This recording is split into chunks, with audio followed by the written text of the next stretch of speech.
So first up, we have Mr. Steve Gardner. He's a teacher, trainer, and the founder of the Ivy League Challenge in Singapore. He spearheaded operations and played a pivotal role in a pioneering multi-billion-dollar industry convergence hub. He brings the real-world experience into the classroom.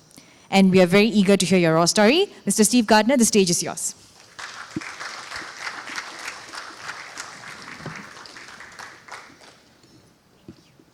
Thank you so much. What an honor to be here. This space here looks a little bit like my living room about 4 years ago. And my youngest child now, at that time, was less than 4 years old. He was somewhere between 3.5 and 4 years old. And those of you who have children know that at that age, there is nothing more exciting than hide and seek. And so I was solicited to be my son's hide and seek partner. I went into my room, closed my eyes, and counted to 10. And my two children, one who was 6 at the time and the other who was almost 4, ran off into the house to hide. My 6-year-old didn't quite get hidden by the time I opened my eyes, so I found him quickly. And now it was my turn to find the 3.5, almost 4-year-old. Of course, if you're a parent, you've played this game before, it's never difficult. The child was hiding behind the curtains, almost like here, but his feet were sticking out between the curtains, and there was an obvious body shape behind the curtains. And so when I walked into the living room, I started, well, where is JJ? Right? My son's name is JJ. Well, I just can't find him. Where is he? And of course, you start to hear little giggling sounds from behind the curtains. I look under the pillows. Is he under the pillow? No, he's not under the pillow. Is he under the couch? No, he's not under the couch. And the giggling sounds get louder and louder. And finally, I tell my older son, who's 6 at the time, I said, well, Stockton, I just can't find JJ. I guess we will have to go get ice cream without him. And it took about 3 seconds, and I could just imagine in my mind what was going on in my son's mind. This is really bad, right? And I begin walking out of the room with my 6-year-old son. Okay, let's go get ice cream. And before we get to the doorway, I hear, Daddy, I found myself. And my son had found himself.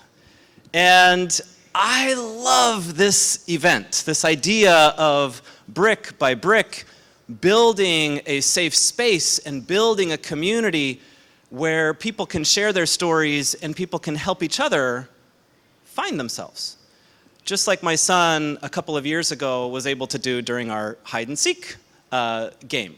And I want to share my story just a little bit about finding myself and the work that I do helping teenagers, because at this stage, as I'm standing here now, I've taught middle school, I've taught high school, I've taught private schools, I've taught at public schools, at international schools, I've taught all of the different curriculums that you're familiar with, the A-levels and the IGCSEs, the IB-MYP, the IBDP, the AP classes in America, the regular classes, the honor classes. I've taught on 3 different continents.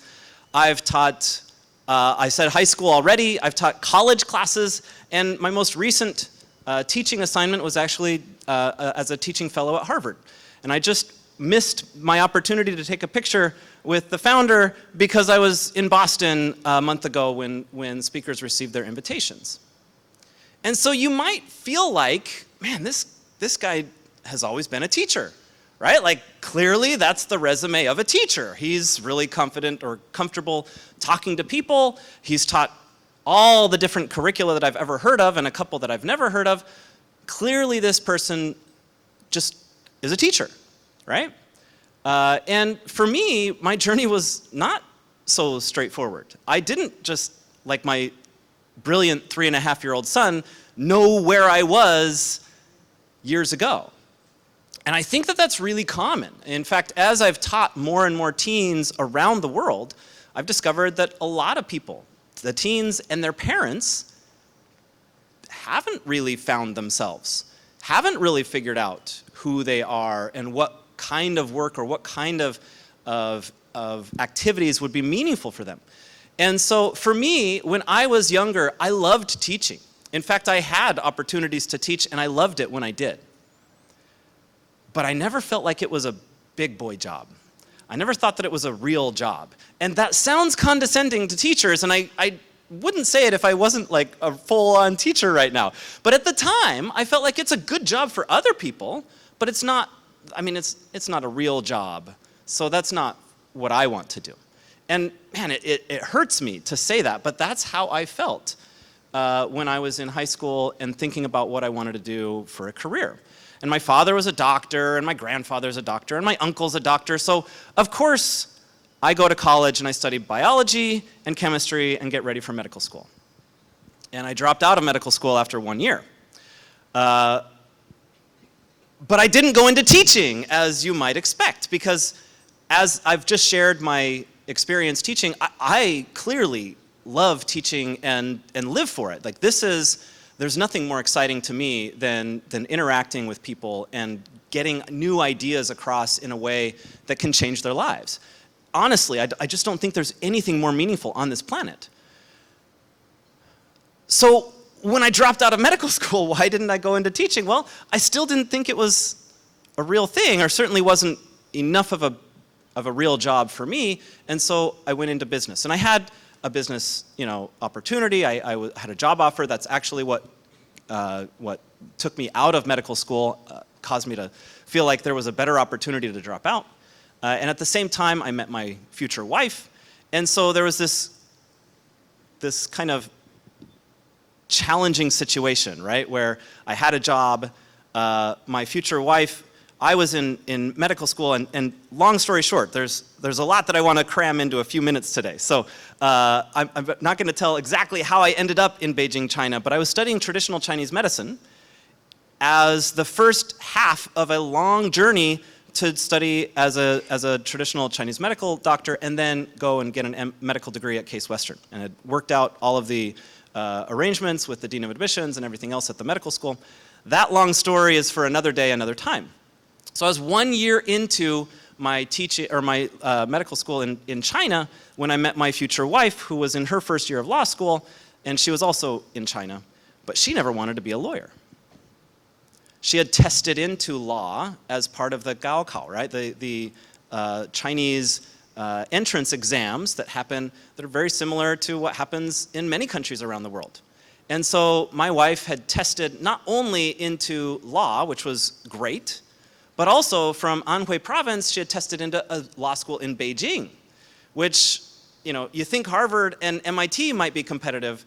It's nothing compared to how difficult it is for someone outside of Beijing to test into a good school in Beijing. And I know this audience is very familiar with this, so I don't have to go into too much detail. You know all about the competition to get into those very few competitive spots. So here she was studying law. Here I was studying medicine. I never really wanted to be a doctor. I thought it would be really neat to be able to help people and serve people, but I had never found myself, right? I didn't know where I was, and no one had really talked me through that process. I didn't know what my own core values were. I didn't know what mattered most to me. And so I did what my dad did and what his dad did before him. And I went on and had some variety in it. I wanted to learn another language and learn Mandarin along the way. But kind of just followed in the path that was obvious for me, because that's what my dad did, that's what his dad did, and so on and so forth. And we see that happening all the time. But it was so obvious when I met my wife, and she says, I've always wanted to be a teacher. In 3rd grade, Mr. Yu changed my life. And I'll never forget the life-changing impact that this teacher had on me, and how he talked to my parents, and he pulled me out, and he recognized that I was struggling and that I needed help, and he gave me that help, and he changed my life forever. And of course, she's really competitive. She tested into a law school in Beijing from outside of Beijing, from a different province. She was an outstanding student by that time.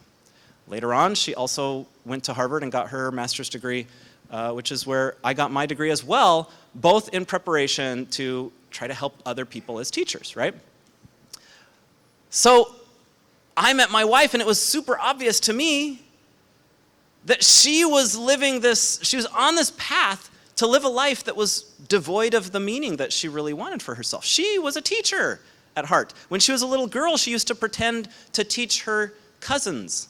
And she would set up a little whiteboard, and she would teach her cousins, and they would do exercises, and she was a teacher. She always wanted to be a teacher, but now the test told her that she was going to study law. And for me, it was so obvious. Why would you study law? You don't want to be a lawyer. Well, I tested in here. I mean, what are the odds? I mean, how could I not? How could I give up everything that has happened? And plus, there's no way to transfer into the education department anyway. Like, there's just no mechanism for that. And I said, well, leave, drop out, go to America, study education, become a teacher. That's what you want. And to me, that was so obvious. Why would you waste 5 years of law school if you're not going to be a lawyer? Well, maybe I'll be a lawyer, right? So this back and forth is so obvious for me, and yet it never dawned on me that I was doing the exact same thing, right? Here I was studying medicine, going to, study in Beijing, in plans to go get an MD degree, and I at least felt like, yeah, I want to be a doctor, but I never did kind of that deep thinking work, that deep reflection work that's required to figure out your core values and figure out what you want out of life. All right, so eventually my wife is convinced.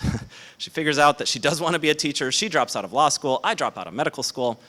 But do I go and immediately become a teacher like my wife is? Obviously, this is her thing. She goes to education school in America. And I go back to America and I begin working, getting into the business world, get a master's degree at Harvard in business management so that I can do a real job. And one job led to some leadership positions, which led to being headhunted to another job, which was part of my bio. Not a multi-billion, but it was about a $500 million project. A pretty serious thing, and I was brought in to be the COO, and months later was asked to be the CEO of a really big project. Something that took me out of the home from early in the morning until late at night. And my oldest son, that was part of my first story here on the stage, was born during that time. And so he was born, and I got, a day and a half in the hospital with my wife, was able to be there for the birth for about 3 hours after the birth and had to race back to the office. But wow, what an incredible thing. And within a few weeks of the birth, I was back to my old routine of leaving at 6 in the morning, 6:15 at the latest, being in the office all day and getting home late at night, and seeing my child asleep in his crib, and my wife either asleep or maybe she had stayed up for me. And then I'd go to bed, and the next day I'd wake up and leave before either of them had woken up. And this continued not 5 days a week, not 6 days a week, but 7 days a week. And I'm the CEO of a really big project. This is the dream, right? The big boy job. This is the thing that you always wanted. And it stayed that way for months. My wife had gotten her degree in education. She was a teacher. She was doing her thing. She took a year off to raise a child. And I didn't realize that she was raising our child completely on her own because I was so busy. I didn't recognize what was happening, right? And I had a business trip in China. It was a 3-week business trip. We're going to be all over China, Beijing, Shanghai, Guangzhou. And I had about a 30-hour window in that trip that was open. And so I flew my wife and my child out so that we could have a day and a half together. And they came to Beijing. They were in the hotel. I even finished my meeting early, so I had like 34 hours of time before my next meeting. And I get to the hotel room. I'm so excited, open the door, run to my child and my wife. And my son started screaming. He was scared of me. He didn't know who I was. And talk about a wake-up call, right? I don't know that there's a stronger wake-up call than realizing that your son doesn't know who you are and is scared of you. And so finally, it really did take that kind of tragic experience for me to wake up and say, I need to be true to who I am. I need to spend my time and my energy on this planet doing the things that matter to me.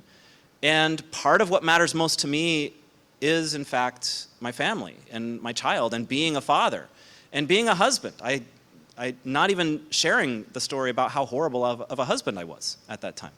Right? Just absolutely no support for a brand new mother and my wife at that time. But finally, I could kind of wake up and say, well, let's go live the life that we really should be living. And so, lots of details later, I resigned. It took months to transition to a different CEO. And my wife and I began our journeys as co-teachers. And for quite some time, it was really enjoyable. We would go to school, holding the hands of our little kids, little boys walking to school, and we're all walking to the same school because the kids go to school there, and dad and mom teach there. I taught in the high school. I got a teaching degree. I taught business and economics. And at one of the first schools that we taught at in China, I also became the guidance counselor for college admissions, right, to help the teenagers get into college. And so this is where things get fun, because I was lucky, right, in this whole journey of believing that I needed to be just like my dad, who was just like his dad, and that entire process of studying medicine and doing the thing that you're supposed to do rather than the thing that means the most to you. I had parents who supported me regardless, and when I dropped out of school, they supported that. And when I dropped out of, when I changed, I resigned from really the dream position for so many business people, they supported that. And of course, by that time, I was an adult. But I recognized in the classroom how many teenagers do not have that kind of support, and how many families, the parents of these teenagers, have not taken time to figure out what matters most to them and how to live their lives in a way that's aligned with what matters most to them. And so it became obvious to me that something that had occurred to me as a very young child, not quite as young as my child when we played hide and seek, but when I was in about second grade, I was doing my homework. And I was doing my homework, and there was my next door neighbor or a friend down the street who was in third grade, 1 year older than me. She saw the homework that I was doing. I was doing some math assignment. And she said, "Oh, I remember second grade. Oh, that was so easy. Oh, I wish I could go back to second grade when I had easy homework like this." And she said, "You'd better really focus, because third grade is not like second grade. It's going to get real. Right? It's going to get hard. And so you'd better work really, really hard, because third grade is coming." And interestingly enough, I kept hearing that message, not necessarily from my next door neighbor, but from teachers and from parents. You get to the end of elementary school, and it's you better work really, really hard because middle school is coming. You better work really, really hard because high school is coming. And all throughout high school, what do you hear? Nonstop. It's you better work really, really hard because college is coming. And the message that we're sending to children and then preteens and then teenagers is a message that I don't think that we fully appreciate. That message is you better work really, really hard today because the real stuff is about to begin. Like the important stuff is about to begin. And I discovered that leads people to go study medicine or study law when they don't plan to be lawyers or doctors. That's the preparation work that causes people to feel like, well, my job right now is to prepare so that later when life starts to really matter, then I'll be ready.